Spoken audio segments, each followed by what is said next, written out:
Welcome everybody to the Makeup and Hair BAFTA panel. Roy, can you talk us through Meryl Streep's transformation in Into the Woods? It starts with she and I months before we get the script. She wanted to make sure that she looked like herself, and she was definite that she was going to take advantage for the first time in her life of her crooked nose.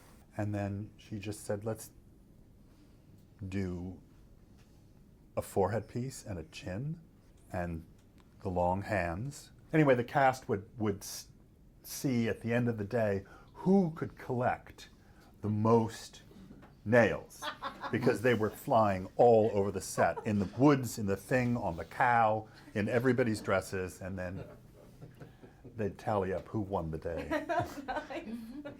Can we go over to talking about creating the look of Stephen Hawking? Because, you know, when you go and watch the film, you don't think Eddie Redmayne looks anything like him, and you come out thinking, oh my goodness. Well, strangely, his proportion of his face is quite interesting, because he's got a very generous mouth, which Stephen Hawking has. So, you know, and just even face shape wasn't so much. But of course, you know, Eddie's a 32-year-old young man, and Stephen isn't. And so the first thing I did, and I think it was the reason I was offered the job, is I said I wanted to find the last look. I knew what the first look was. I mean, you know, it's a lovely floppy wig for, you know, and just, you know, Eddie with glasses, but I wanted to find that last look, and then I was going to work his timeline in between. With Mr. Turner, it was obviously we had, you know, just paintings and a general idea of what he would look like, and then there was just a general decay throughout the film. So there are 3 different stages, but I mean it's very much a collaboration with the actors, because they obviously start rehearsing many months, up to 6 months before we've even started. So all of the actors were so brilliant. All of the other artists that are in the film, they'd actually started growing their hair since when they were cast in January.